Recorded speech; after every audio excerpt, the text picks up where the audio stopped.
she has not denied it. We're not showing it for necessarily for impeachment, but to show that under 404(b)(2) that it's admissible. I think, Judge, if I may just respectfully make a suggestion, maybe if the court would consider talking handle an investigation without going into the specific instance of conduct. My humble suggestion, after hearing all the arguments, you're the judge, maybe that's something the court can consider, Judge. I mean, to kind of rectify this, because with all due respect, I mean, it does appear that she's testifying differently, and I'm going to recross her. Don't get me wrong, but when she's talking about, I know exactly why they were indicted. Now she's put herself into a different category. She said, I've seen nothing. She said, all I did was take a statement. All I did was do this, and now she kind of took a different step. So what I was saying is she has aligned herself not with an investigatory role and being objective, but being subjective with the government's position and the brass's position, not the membership, but the brass, in our opinion, false officers. So yes, I can impeach her, I can cross-examine her, I understand that, but now we're not getting into a specific instance of conduct in general, saying you've been reprimanded for not being truthful in how you handle investigations. She is testifying to an investigation regardless of her role in it, and maybe that is something the court would consider, Judge. That's my humble suggestion. So I don't want to take issue with Mr. Hood, but I think that what is worse here and why it's so imperative is that her testimony puts her duties and responsibilities in front of the jury in a false light, as if that was not her responsibility, when in fact it is her responsibility to fully investigate the totality of circumstances, because what she's essentially admitting is that since she didn't tell Soto and no one else told Soto, that somehow or another, and again, I hate to use Chico the Man, but she's telling them it's not my job.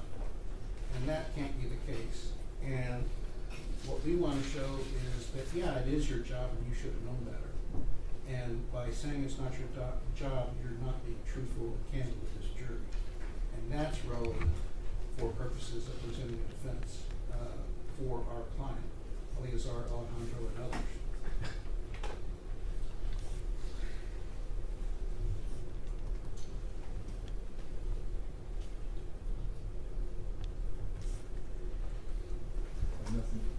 I have nothing else to ask Judge, but nothing else to add. Just,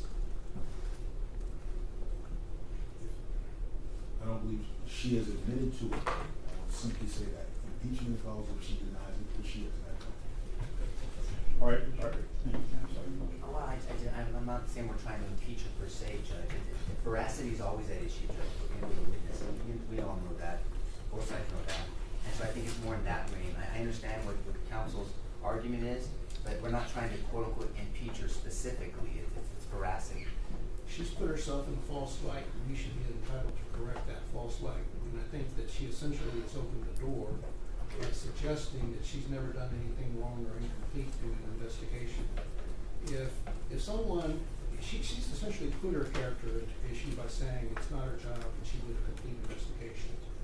If someone were to say that I'd never stolen before, and in fact they had stolen, then sure, the door would be open. So if she's opened the door, so when a witness opens the door to their prior bad acts, it's admissible.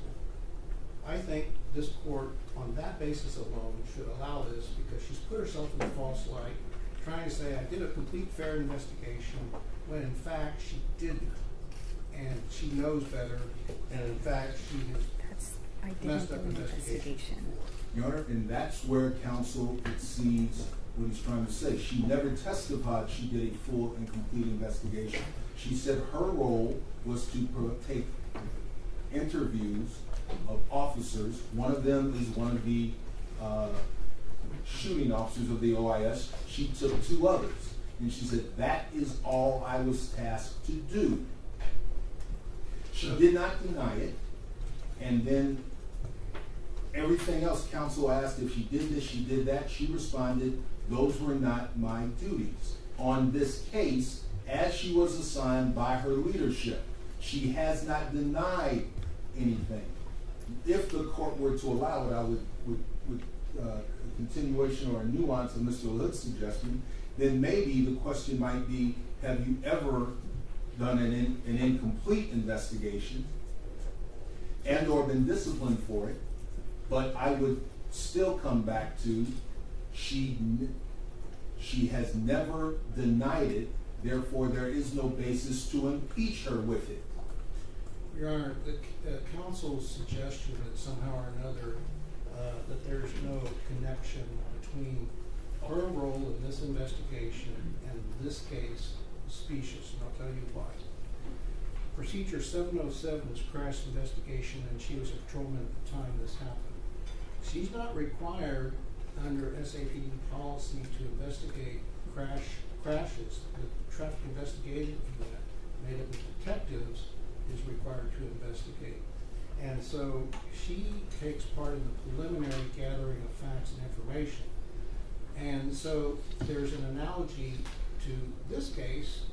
What she's suggesting is that, oh, that was Soto's job, and so I can be incomplete, I can be inaccurate, I can have material omissions because it's Soto's job. That's the same thing that's happening here when she was charged with failing to follow procedure 707 as a patrolman. She can't put herself in a false light. She has opened the door by suggesting that it's not her job, that she didn't do anything wrong, and she's not required to do a complete, thorough investigation and take a competent statement.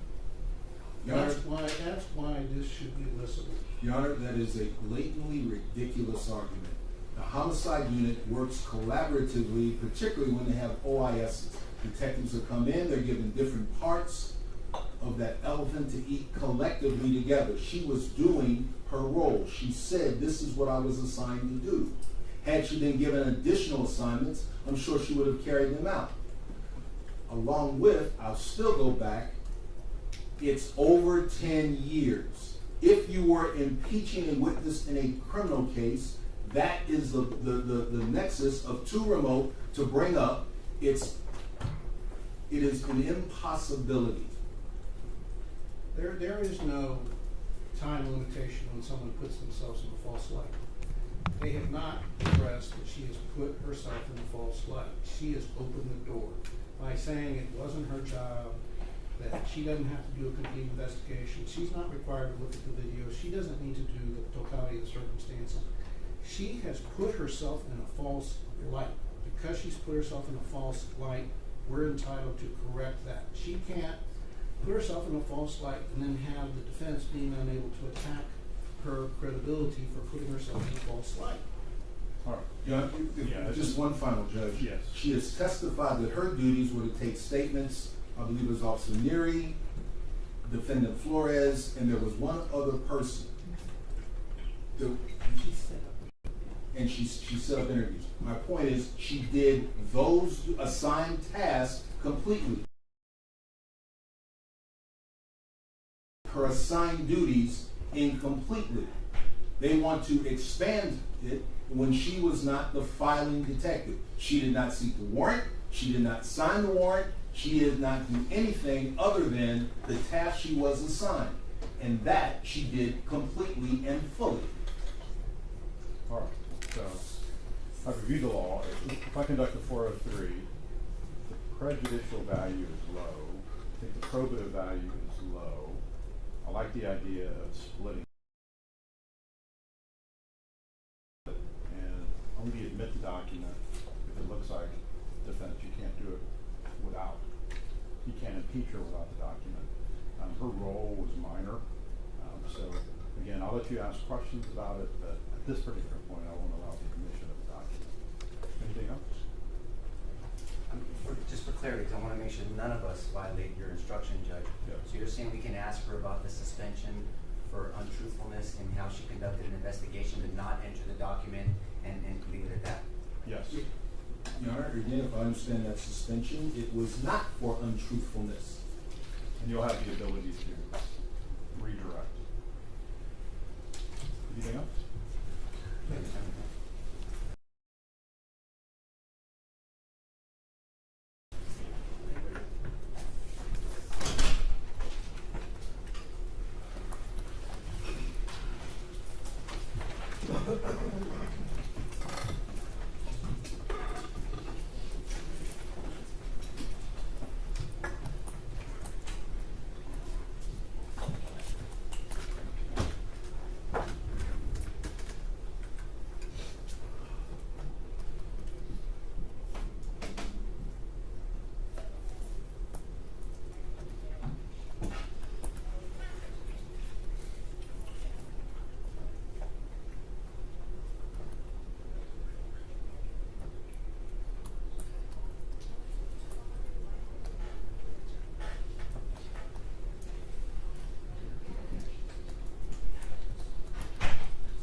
rise for the jury.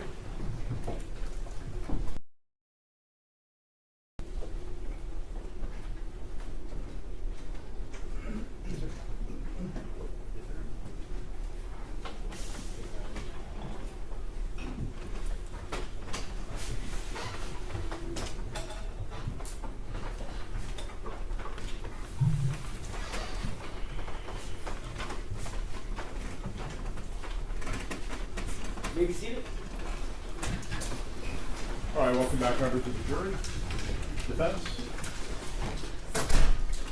Detective Platt, you would agree that previously you were suspended by the San Antonio Police Department for violating certain procedures.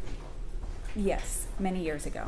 And you were suspended for failing to follow procedure 607, which includes impounding a vehicle, correct? Yes, And you were suspended for improperly failing to investigate a crash investigation as required by procedure 707.04. yes, And when you were suspended, the department found that you were untruthful on information you supplied in the accident report, correct? that was written in the IA sergeant's summary. In your suspension document, it states that, correct? Yes, it does. So, the chief of police determined, based upon factual allegation, that you failed to investigate the collision properly and was untruthful on information you supplied, correct? Yes, and I can explain that case if you want me to Thank you get so into much. that. Now, you would agree with me that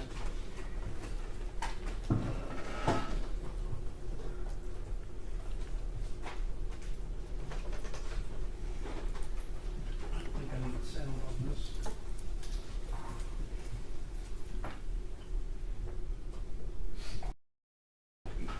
You indicated that you've never seen any other body cameras of other officers, correct? I didn't view them myself. Okay, so would you agree you never reviewed Officer Rommel's body worn camera? No, I don't believe I did.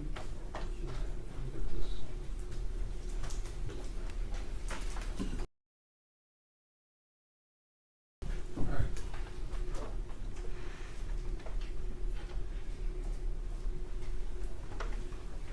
I'm gonna represent to you that what we're gonna see here is Melissa Perez throwing a candle through this open window. Would you agree with me that this window that we see, that I'm outlining with my cursor, is open?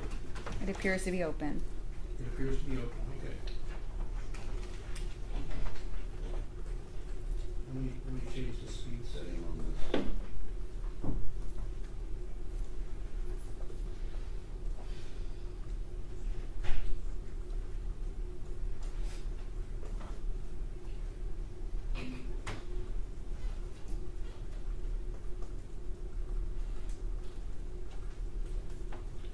Did you see Melissa Perez throw a candle there?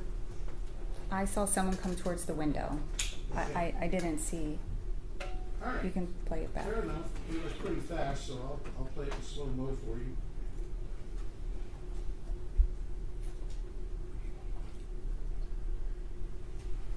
See if we can see it in half speed.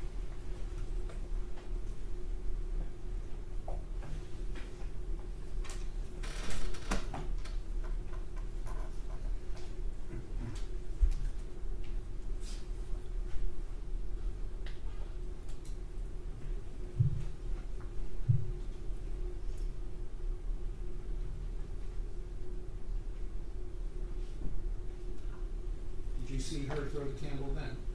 I saw a female throw something out the window. Yes. All right. But you don't know that it was a candle, right? I do not. No. Okay, because it was too fast for you even at half speed? Because I just can't see it. All right, well, let's play it at,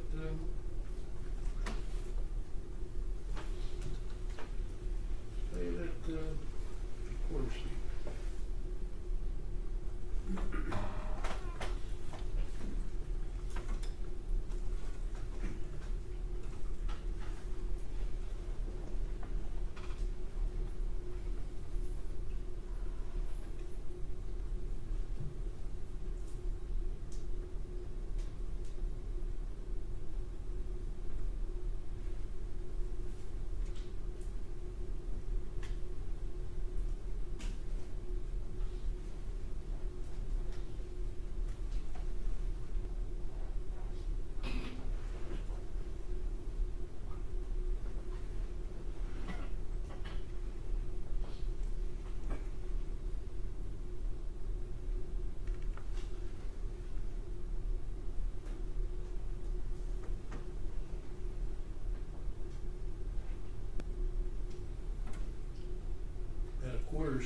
you see the candle?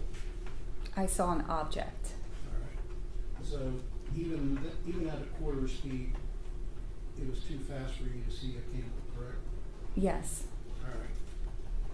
You would agree with me that when she threw that object, she didn't have any trouble throwing that object through the open window, correct? correct.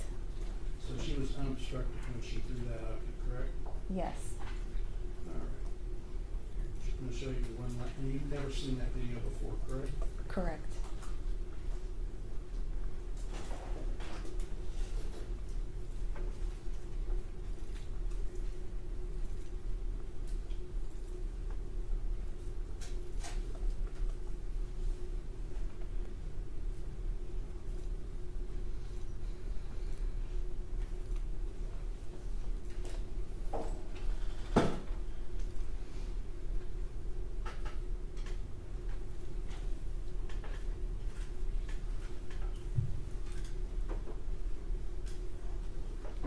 This is Officer Salinas' video, and, all right, we're at 1:40:38.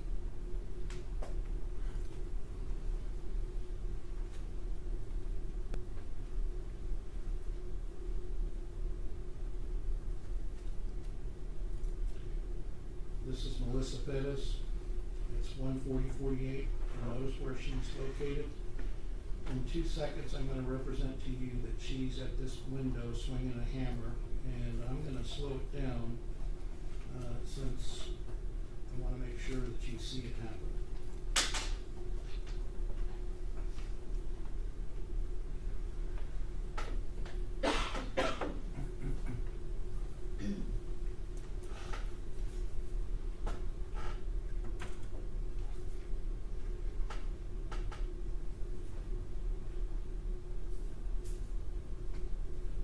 All right, would you agree with me that she was able to swing that hammer out the window without any impediment or obstructions? Did she knock the screen out? Was she able to extend the hammer out the window? Yes, And she had no difficulty extending the hammer out the window, correct? correct. And you understand that Officer Salinas had pulled the screen and his head was inside the apartment at the time that she swung the hammer at him, correct? If we could just watch it again so I can see it. All right.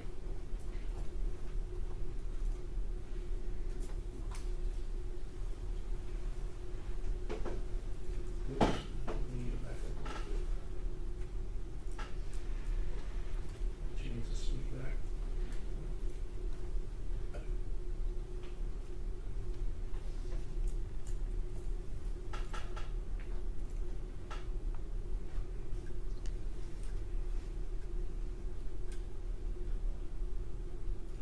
All right, you see at 1:40:49 that he's lifted the screen. Yes, And I'm going to represent to you that in the next second, we see that his head is inside that opening. And after I play the next second, I'm going to ask you if you agree with what I represented. Did he put his head inside that opening? he did. All right. And so when his head was inside that opening, she's swinging her hammer where his head used to be, correct? Let me look at it again. Normally when I watch these things, I watch them many times. I don't, In fairness to our clients, you would agree that you should have watched this before you took statements. no, I don't agree. You agree that she was able to swing that hammer easily out that window, correct? Yes, Nothing further.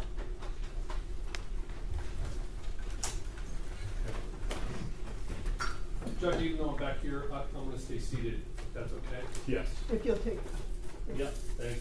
thank you. Detective, good afternoon. My name's Tom Nisbet, and myself and Christian Newman, we represent Sergeant Flores, okay? I'm gonna ask you some questions, sort of same parameters, but I'm gonna move to a different topic. Fair? okay, yes, Okay. You're trained as an SAPD officer in trainings you've taken, like with Mr. Majeka, on stress response in an officer-involved shooting, correct? yes, All right.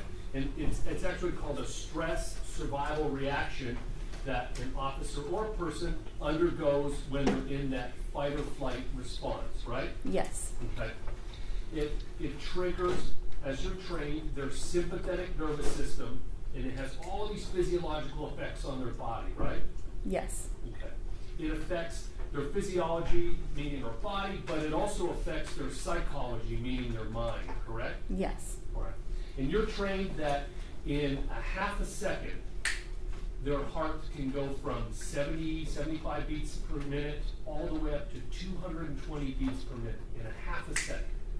I don't know. You don't recall that from the No, training? I don't recall that. Okay. Do you recall minute within those incidents? I feel comfortable to say it increases quickly. Okay. I mean, honestly. That's fair. I'm good with that. And you're also trained that along with that heart response, physiological response, psychological response, there's a visual response that happens with the eyes, correct? Yes. Right? There's a flattening of the eyes and a tunnel vision type effect on what that person is focusing on. Yes. So in Alfred's statement, which you took, when he says he remembers seeing a hammer, it seemed larger than usual, that's consistent with the physiological effects that happen inside the human body during one of these critical stress responses. Yes. Also, the auditory system is affected, correct? Our ability to hear. Yes. Sometimes, or I should say, the training teaches you that sometimes people hear nothing at all, correct? Correct. Sometimes one or two occasional sounds. Correct. Sometimes a lot of noise, but maybe even an unrelated noise. Yes. Okay. When you were taking Alfred's statement, were you aware that he wears hearing aids? I don't recall that, no. Okay. That's not something that you remember learning during the interview process? I don't remember learning that, no. Okay. And then finally, going back to the psychological, that stress response can have a profound effect on someone's neural system, can't it? Yes. Okay. And so, I know you haven't watched the video, but I'm going to give you an example of something that the members of the jury may have seen in the video and ask you, is that consistent with the neural response, okay? Okay. All right. So in the training, the neural response is actually nicknamed in here brain fart mode. Have you heard this phrase before? Yes. Okay. Not It's really. not a scientific term, but everybody, we know, the members of the jury, we know what brain fart mode is, right? And so if the members of the jury are watching Alfred after this critical stress response is triggered, walking around and he's just kind of clicking this radio, but he doesn't seem to be accomplishing anything for like 60 seconds after, that could be an example of being in brain fart mode, couldn't it? Yes. Okay. So, as a part of this training on the physiological response in the body, it also has a component of interviewing the person after they have been in this critical stress response, correct? Yes. All right. And the best practices state that that person should get 48 hours, 2 full sleep cycles before they give their statement. That's what the training says, correct? That I don't know. I know that wasn't what we did at the time. That's Right. Thank you So very much. that's I don't know. I'm not asking you what you did at the time. I'll represent to you what was done at the time is not consistent with the best practices because we know that he gave his statement to you around 8:35 a.m. that day. Yes, I could agree That's with what that. the timestamp on. Right, right. Yeah, I don't know what time it began, but it was sometime during that time frame. Quick math. The shooting happens at about 2 a.m. and the statement's happening at about 8:30 a.m. That's 6.5 hours. Right, And there's no sleep cycle that's occurred in that 6.5 hours. right, It's not 24 hours, it's not 48 hours, it's 6.5 hours. right. Thank you. And then the federal government, for the feds, when they have officer-involved shootings, they actually have a mandated 72 hours. Did you learn that? in your Objection, training? relevance. extremely relevant, Judge. I can go into why. Governed by state law, Your Honor. I'll sustain. You can rephrase it. In the best practices you learned during your use of force and OIS investigation training, the science of why you allow those sleep cycles before the interview was explained, correct? I don't remember those details in the training. Okay. I mean, when you go to training, you take different things out of it. I don't remember all the science part Okay. of it. To be fair, I have to explore a little more science. That's okay. If you say, hey, I don't remember that, that's fine, but I'm gonna explore some more science with you, okay? Yes. All right.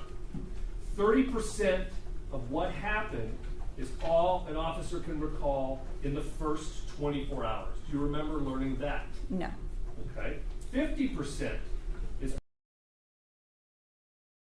hours. Is that something you recall learning? No.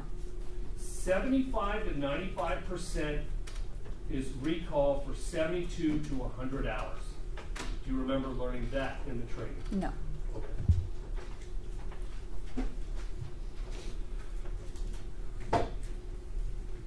Do you,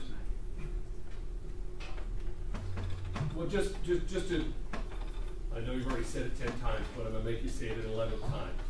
You weren't at the scene and you don't know what happened that night. I was not at the scene, and I because I don't want to be accused of anything here. I know some details, so I'm not going to say I don't know anything that happened. If you want me to explain, I could. The question I'm asking you is about personal knowledge, okay? That's a term in the law. Personal knowledge. I see it, I experience it. You're a person who was on scene. You have personal knowledge of anything that happened that night. Not before I took his statement. No, I didn't. And so, if the members of the jury have seen discussions about keys and entry points and bedridden old men and doors being locked and other doors being unlocked and assignment of duties and backing off rails and beanbag guns, if they've seen all that in the body-worn camera, that's the best evidence of what actually happened that night. You'd agree? Yes. Okay. And then we are in agreement that because of the stress response and the science that you've been trained on, an individual like Alfred, like Alejandro, like Villalobos, they could be experiencing major memory issues 6.5 hours later. Yeah, people recall things differently, and based off what you said, this. All right. Do you recall that the Axon system that plays the body cameras once they're docked and all that stuff was not working correctly that night? No. You don't? No, I don't. Okay. So, is it that you know for a fact that it was working correctly that night, or you just don't recall if that issue was happening? I don't know about that issue. Okay.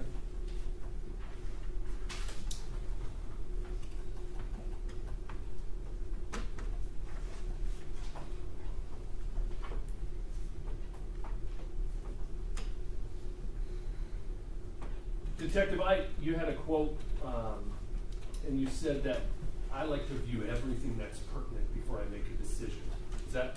When I'm an investigator, like the lead investigator. I agree. Yeah. I agree. It's different when you're not. It just is. I'm sorry, but that's how it is. Like you go to a potluck dinner and you look at somebody else's beans and you're like, oh, I wouldn't have done it like that, but that's the way they chose to do it, kind of thing. How, with beans, yeah. You with beans. All right. And when you want to view everything that's pertinent, that would be all the details, right? Measurements, photos.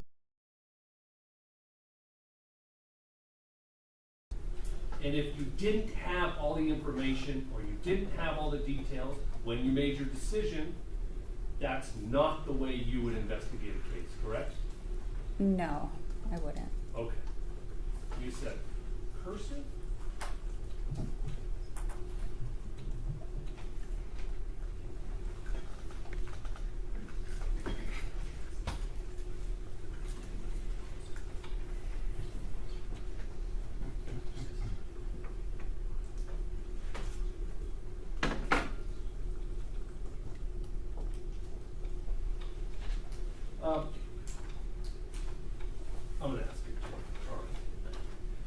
circling back to the, just because it's not in the statement, right, doesn't mean it didn't happen in the body cam issue. Correct. Right. Just because it's not in the statement doesn't mean a reasonable officer couldn't have relied on it. Couldn't have relied on it. See, this is what happens here. Let's say it actually happened, okay? I'm just gonna give a fact. There's an old man in that bedroom over there, okay? Does that fact appear in Alfred's statement? No. Okay. If 2 or 3 different officers tell him that on the body camera, that's the best evidence for the jury to consider. Yes. All right. And a reasonable officer could rely on, in the totality of the circumstances, information told to them at the scene while they're working the scene. Yes. Thank you. Pass the witness.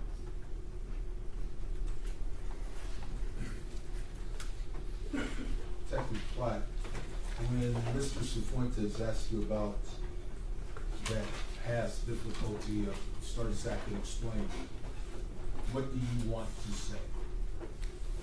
I just want to say, because he's trying to make it look like I'm untruthful and I'm a liar, basically. And so, which I'm not. I had 2 years on the department. I was investigating a car. I was a patrolman called out to a typical crash on the highway. A crash report is a civil matter, and really my opinion on that is police shouldn't even respond to crash reports, is because that's between the insurance. Right? On this particular day, there was back at that time 10 years ago when this happened, we only had Coban. We did not have body cameras. The Coban did capture audio. It was a 3-car crash, and one of the allegations was me as a patrol officer, I did not contact all the 911 callers. We do not do that as patrolmen. That's the follow-up investigator's job. I don't have the time, and we don't do that. We're only talking to the drivers on scene. So like I said, it was 3 drivers involved. One of them was a hit and run, and it left. One of the people, 2 people stayed. The person in the green truck and the person maybe, I think it was a white car, she stayed on scene. She was in the ambulance, and she was being treated for no visible injuries, a partial side swipe. So it was a partial side swipe. The truck had spun.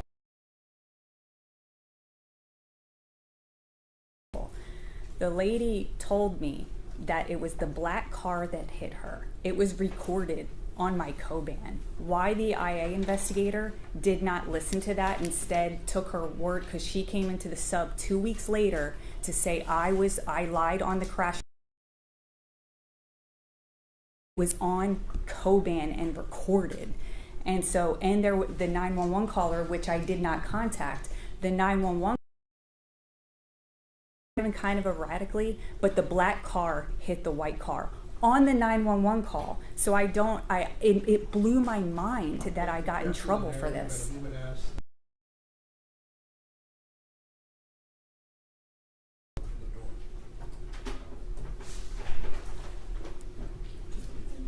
I'll sustain the narrative. He responds to the. And so So I think you have the gist. What's your final point? Okay, my final point is that day I learned that as an officer, you do not have the discretion that you think that you do to be able to help a citizen out when they're involved in a crash. That's what I thought, is that I could allow the guy to drive away rather than tow his car and he end up paying impound fees and all that stuff. I let him change his tire so he could drive off, or I think that's what I told him. He could change his tire, get a tow truck, whatever, because I felt it was his birthday and I felt pity for him. And then here I paid for it. I got a contemplated indefinite suspension that was dropped to a 1 day. I have never done it again, and part of the thing is if 2 weeks later I just would have made an additional report, a supplement that said she came in and changed her statement and said this person hit me, I would not be in the spot that I am right now or back then. So I changed my ways that day because of what happened to me.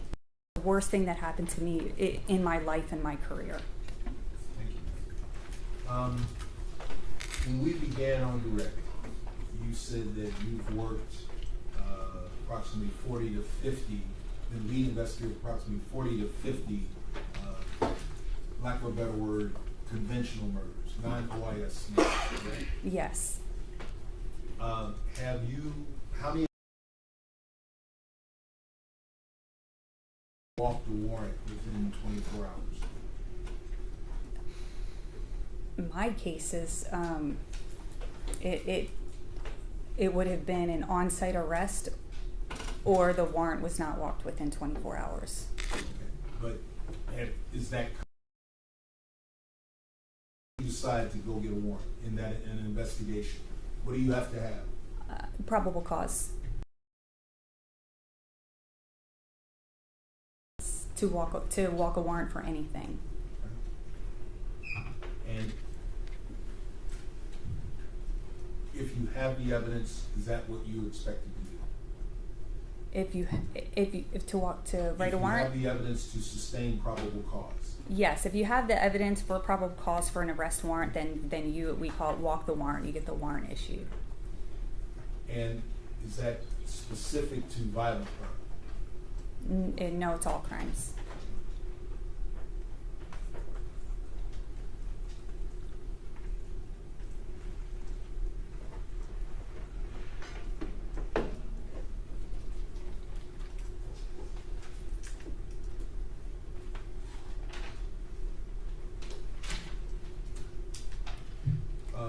On cross-examination, there was discussion about the relationship between your department's policy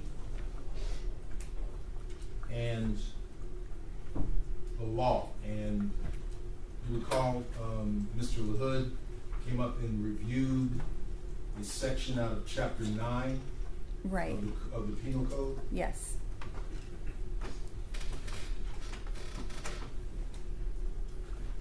That section that he showed you, and I believe moved or asked the court to take notice, is that the only section in Chapter 9? No, it isn't. Can I approach the witness, Sean? Yes.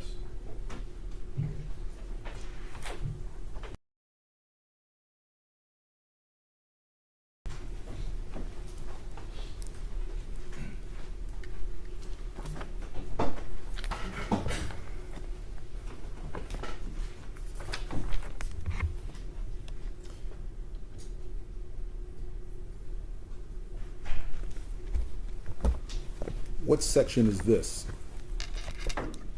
9.41, protection of one's own property.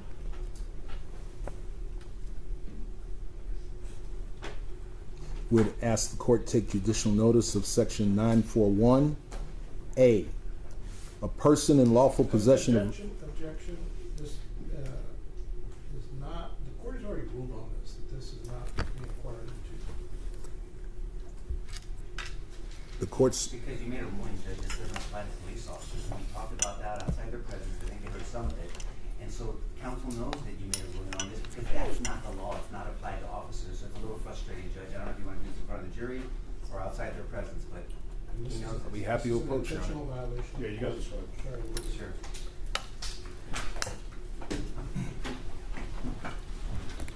Hold on.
Members of the jury, I'm gonna give you a short break. All right, Mr.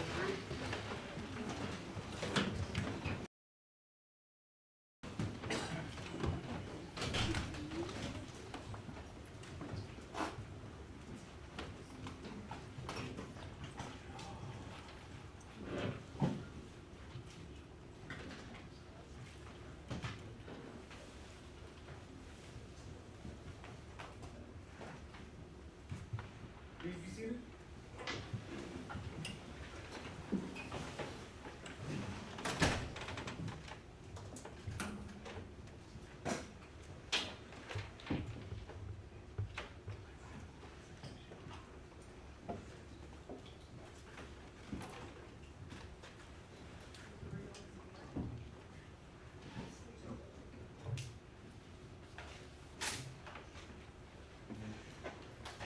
All right, you guys wanna continue?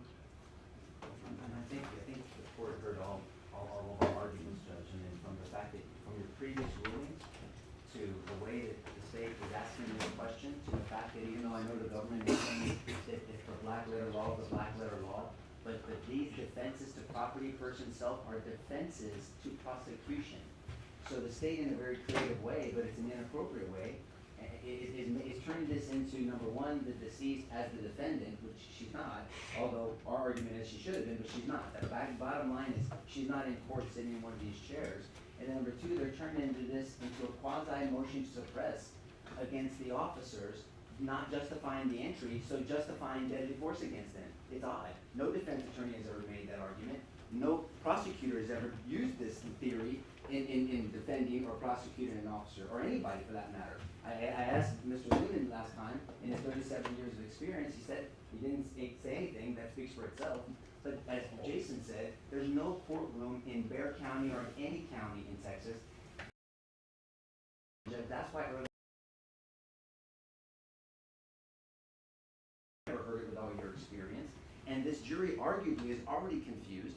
And so we believe, humbly and respectfully, that it takes a court's actual instruction to say this law doesn't apply, to make a ruling that this was not an illegal entry. I mean, you do this with motion to suppress all the time, Judge. And so this is confusing the jury, and they're hanging up on something that is not in the law. And so that needs to be corrected before the jury, Judge. Your Honor, I join in what Mr. Wood says, at the bench, Judge Morgan said, that I know too says that it's from the perspective of the accused. And I want to reiterate that despite whatever the state may claim, we have provided you the Court of Criminal Appeals case of Mays versus State, where they said that they are not going to open the door to defense of property and have free season on police officers, because that's against public policy, and that the Castle Doctrine does not apply to police officers. And in the Mays case, they tried to argue the defense of property, and the Mays case made it clear that the Court of Criminal Appeals is not going to allow that. And what the state has done is repeatedly attempted to break the court's ruling by prohibiting this, and this repeated attempt to go there is intentional and is misconduct, and we've asked that the jury be instructed to disregard and that the court give instruction to correct this repeated violation and misrepresentation of the court's ruling in the law. And Judge, I just want to say, and then you can respond, because this is a defense search, excuse me, Mr. Harris. We've already visited the Chuck Joyner issue. That was their designated expert. They gave us his report. It went pretty much against their entire theory. A few days ago, they gave us notice that they spoke to Mr. Joyner again. Mr. Joyner once again told them that Melissa Perez was not allowed to use force against these officers. That's what their own expert is telling them.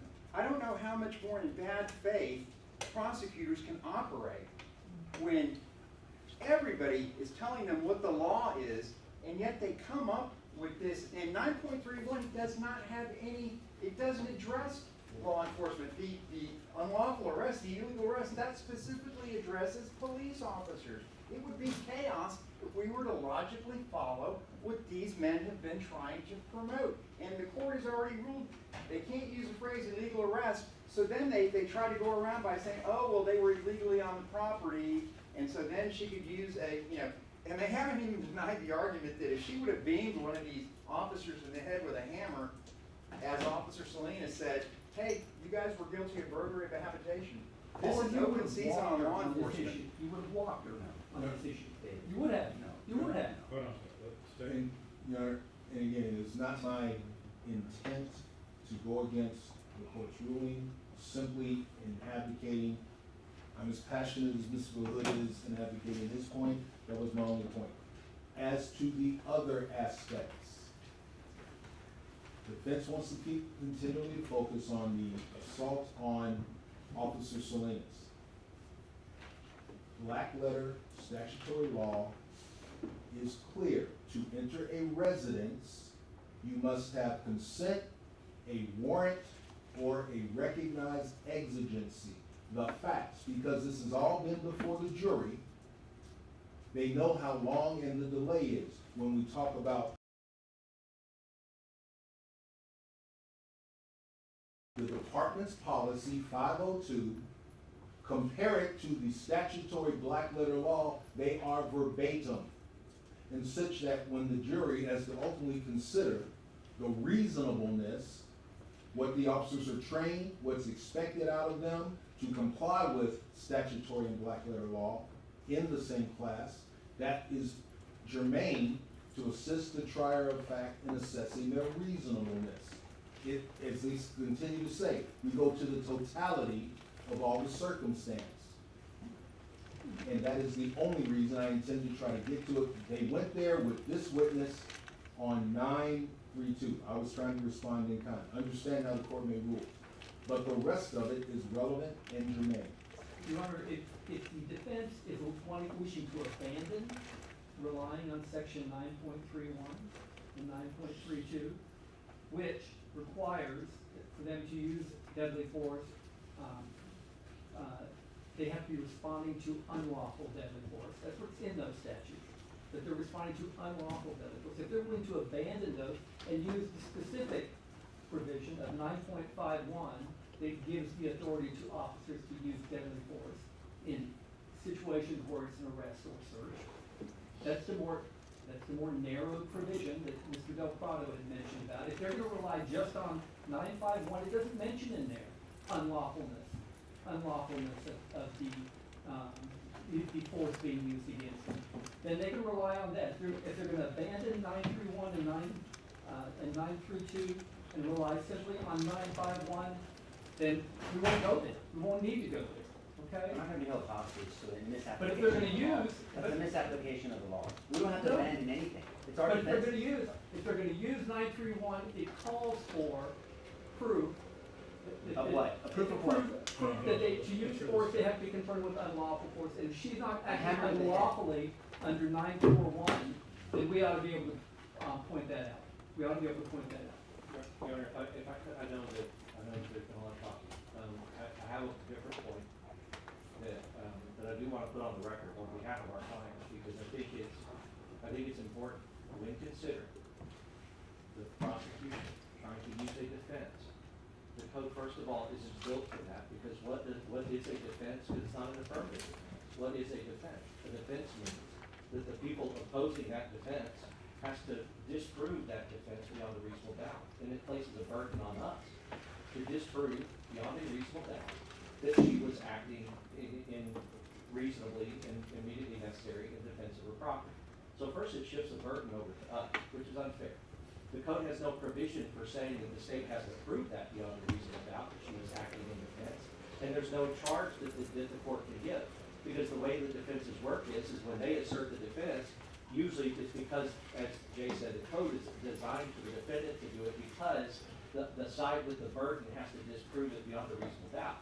Now, if they were allowed to assert that defense, it would push that burden on us. That's the first thing. The second thing, as far as this issue of unlawfulness, and as far as this issue of unlawful deadly force, This is what they're calling black letter law. It is strictly a matter of law. This would normally, if this were not a world that kind of flipped around, this would normally be a motion to suppress. For instance, a motion to suppress running the trial. And the court would make that decision about whether or not their entry was lawful, about whether or not they had exigent circumstances. So the court would make that decision of law. It's a pure issue of law that would not go to the jury unless there was an issue of fact in dispute, and then under 3823, the defense could bring that factual dispute to the jury to have them decide it. The problem the state has, though, is they don't have a right to have a 3823 instruction to the jury. So they can't do that. So there is no factual issue for the jury to determine. There's only a pure question of law. But even if they could do 3823, there is no dispute as to the facts. Whether the old man is there, that she cut the wires, she committed the felony, all of those things are completely not in dispute, and nobody has brought any of those facts into dispute. So they cannot get a 3823, but even if they could, they have not gotten what they needed to get to have a 3823, which is a legitimate factual dispute. So we're back to the point where I've kind of said from the beginning, this is a pure matter of law that the court should decide and instruct the jury on. And the jury should be instructed that if this was, if the court finds, and let's say we're running this with trial, obviously as the court, you needed to hear all the facts. I think you've heard most of them, but there are probably still some more facts, including some of the things that, some of the violent conduct of Melissa Perez from before that could also drive an exigency. Because as we talked about, exigency is objective, it's not subjective. So whether or not an officer subjectively knew this, exigency is an objective issue. And so all of these other things that the court may hear, I think ultimately the court can determine that they were either lawfully making an arrest inside of the home without a warrant or unlawfully making an arrest in the home without a warrant. But whatever that is, it would be an issue of law for the court to decide and not an issue of fact for the jury to decide. And that's where our objections have been coming from, because the defenses are not built for the state to use them because it puts a burden on us in order to disprove them. And that would shift the burden, that's impermissible. So the defenses aren't used for that, and this is a pure question of law. The jury would never decide whether or not there's exigent circumstances for the police officers to go in. That would always be a question that a judge would decide, unless the defense brought up a fact dispute for 3823 instruction, which they do not have and they cannot get. And that's what I wanted to put on the record. And just following on that one thought for completeness, I believe giving them a defensive charge to use as a weapon is improper comment on the weight of the evidence because of all the effects that it has. So 941 and 942 would not be in the jury charge. So if it's not in the jury Then why charge, talk about it? they should not be allowed to put that for the jury. All right, I'm gonna let the state have the last word. With respect to Jay's and Mr. Moore's comment, the Court of Criminal Appeals has already ruled and allowed for a defensive instruction on the state of mind of the victim in using his ability to defend against a third person in a case where a defendant is charged with, I'll tell you the facts, the defendant is charged with aggravated assault, okay, against a man who was trying to enter into his home to protect his girlfriend who was being threatened by this man. And the jury said, or the state asked for, no, I'm sorry, the court's responde said, this person who's trying to enter into his home, who was assaulted, knocked unconscious, and incurred serious bodily injury, the defense was claiming self-defense, just like here, claiming self-defense, said, I have a right to protect this person from coming into my house. And the court said, well, the jury needs to know whether or not that person who was struck was acting unlawfully or not, because the defense is the jury will be left without any guidance as to whether that person trying to enter was unlawful or not, unless I give them an instruction on defense of third person. And the Court of Criminal Appeals approved that. It said, yes, the jury should know what that term unlawful means. Because in this case, Judge, what's going to happen to that jury when they go back there, absent this instruction, is they're going to say, what does it mean?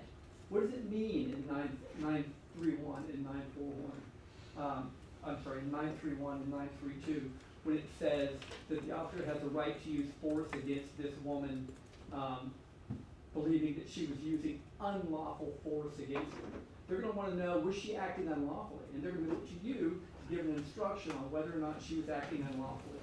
And 941 gives you the guidance that they'll be seeking.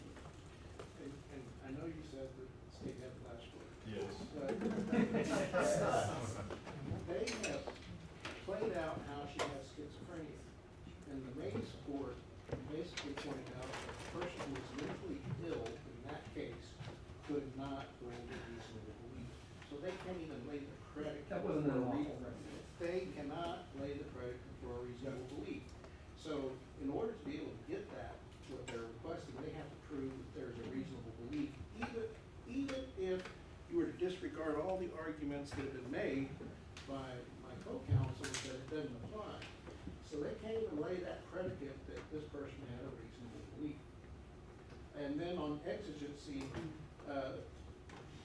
Judge Bimbrod has already made the determination that there was exigency, and he has reviewed all of the videos that have been introduced in this case, and for them to suggest that exigency doesn't exist because of SAPD policy and law are synonymous is misleading.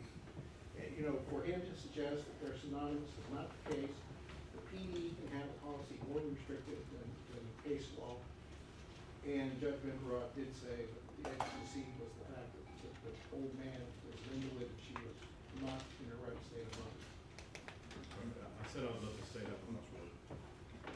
Just a comment, Your Honor, in the Mays case, the facts there, clear-cut agency, ongoing assault, police were rightfully in the house, this claim was made after they were rightfully there. The facts before this jury, through all the videos, and it's gonna continue to be hammered, is that this was a property crime, we've already been through this with Salinas, and the quote assault then happened approximately 90 minutes in.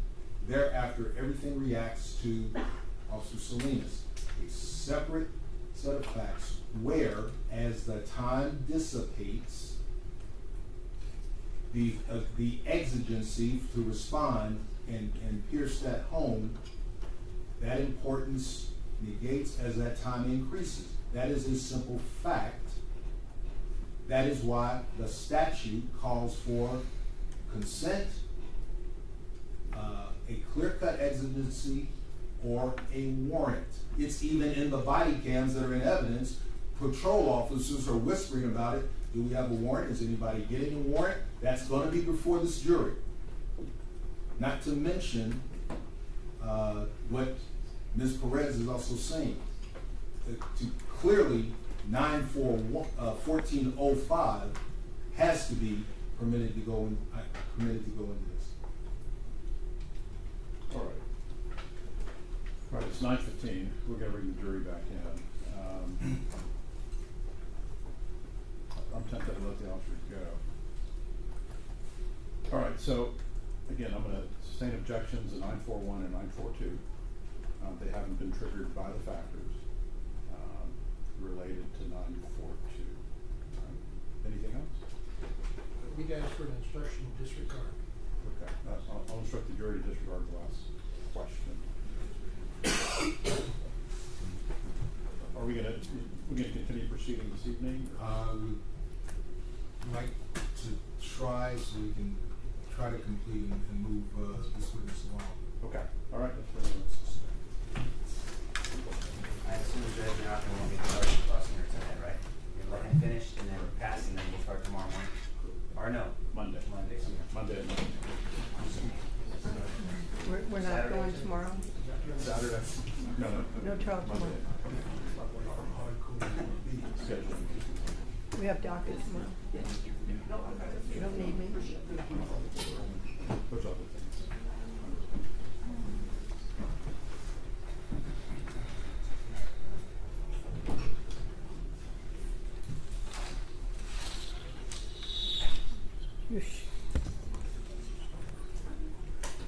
I'll get different headset, Judge. Sorry about that. Oh, you're good.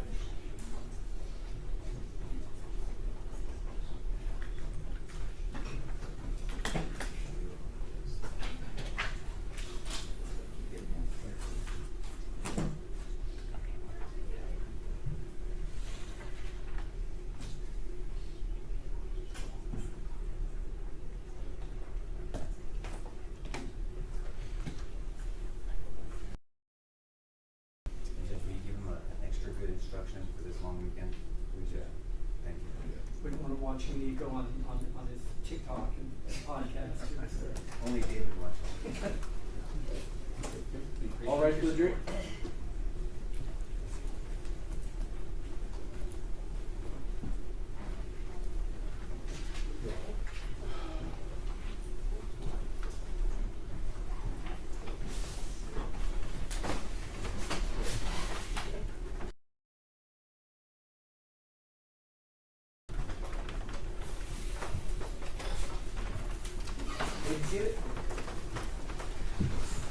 Well, welcome back, members of the jury.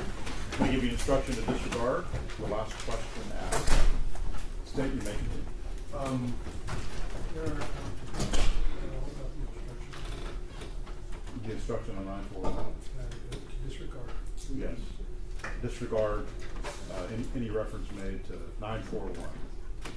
No question. Detective, I want to go back to when Mr. LaHood was cross-examining you and he came up with the code, and you recall when he read chapter 931, self-defense instructions? We've read yes, a Okay, portion. you recall when he did that? Yes, And you are familiar with that statute? It's part of your tools in homicide investigations, right, and I refer to it. okay? What does the term provoking the difficulty? Provoking, There's no evidence of provoking the difficulty here. Overrule. Thank you. What does it mean? I don't know. All right, may I approach her? Yes. So you might take her on board, Doctor? Yes. So he asked you a specific question from the statute of provoking the difficulty. You heard him say that? Yes, And you honestly said you don't know. And there's like you would normally do if you were the lead investigator for this incident, correct? yes, So if he's gonna ask you about a statute that you don't even recall, and I'm not being disrespectful or mean, and then also you don't know anything about the facts, you have no way to apply the facts to the law that you don't know, correct?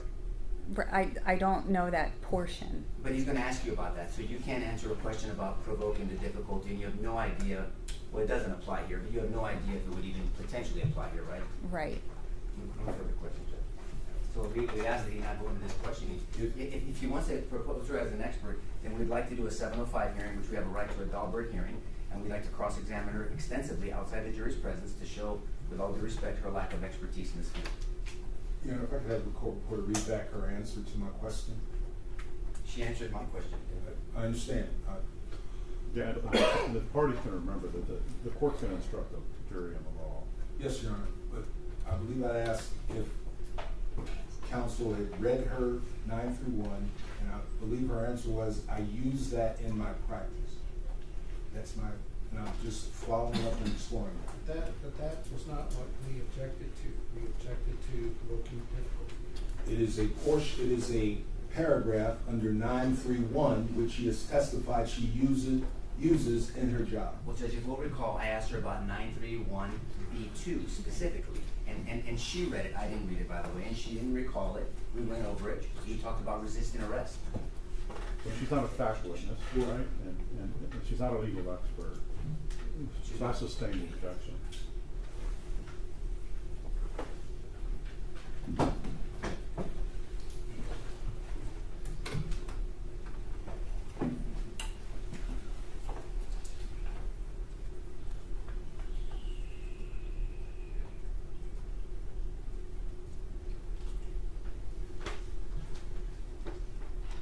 You testified on direct with Mr. LaHood that the totality of the circumstances are important when thinking about an arrest. yes. And can you expand? What do you mean by that?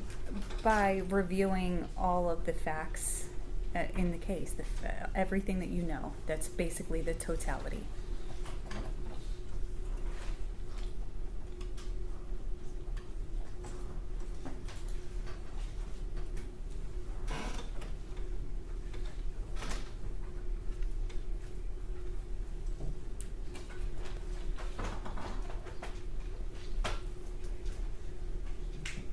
You also testified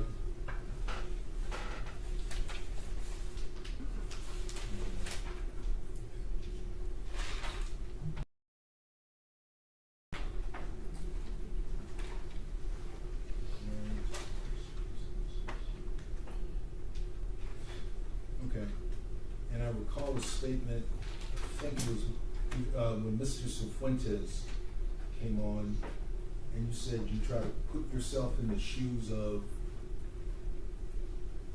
the person you're interviewing or the parties. Do you recall that line of questioning with Mr. Cifuentes? That I said I put myself in the shoes? I would object to him misstating the question or the testimony. All right, Willis, what's your question? I'm simply going through my notes. I'm asking if you recall that. And Your Honor, his notes are not paraphrase of the prior testimony. All right, let's hear the question. I apologize. If I am misstating, I am trying to explore your, do you remember that discussion? I don't remember saying that I put myself in the shoes. Okay, thank you. You said you don't, or do, I'm sorry. I do not. Thank you.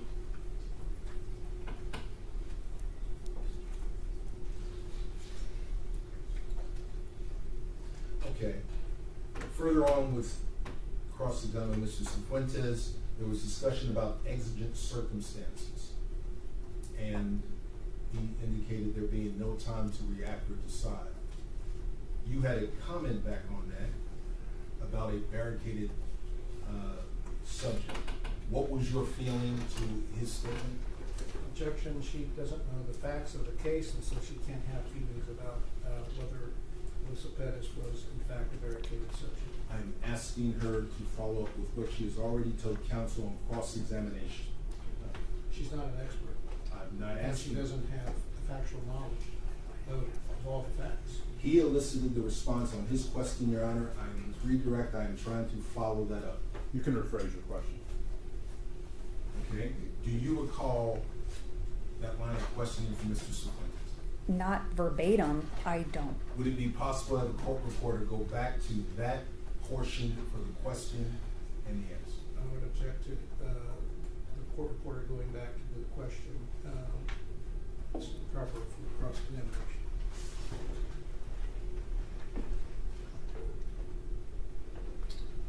I'll let her do that. That way you can get the question out. Well, we need to, come over here, please.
Hold on, we'll look at it.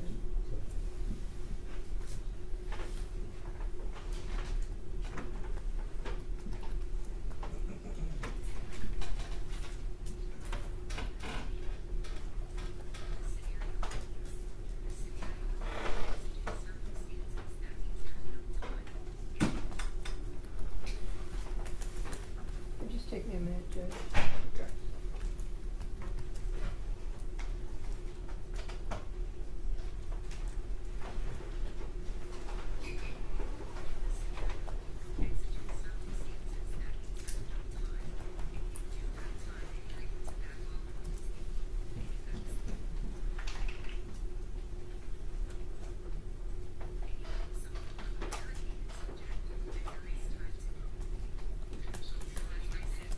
Judge, I have it.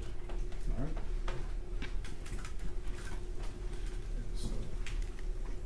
You want the answer? Well,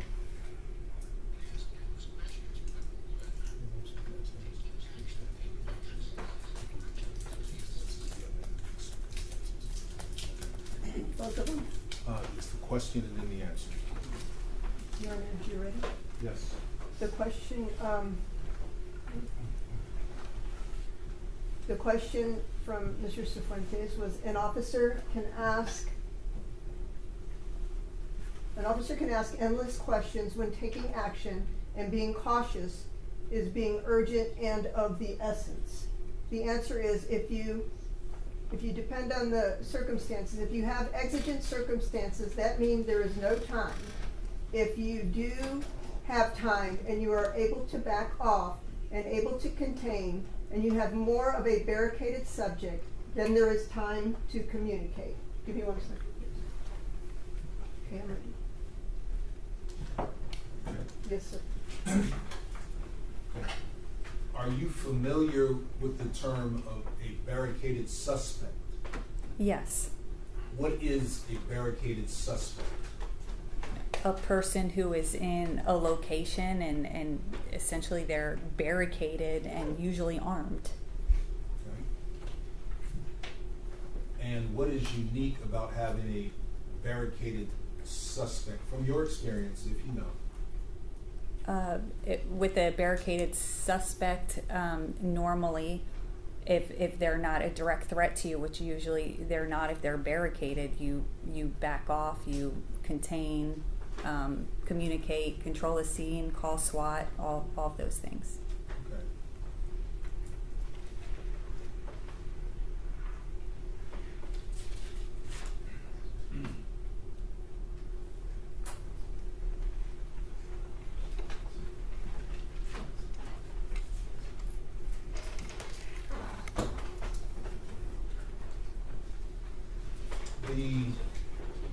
Later on, Mr. Nesbitt, he talked to you about the stress responses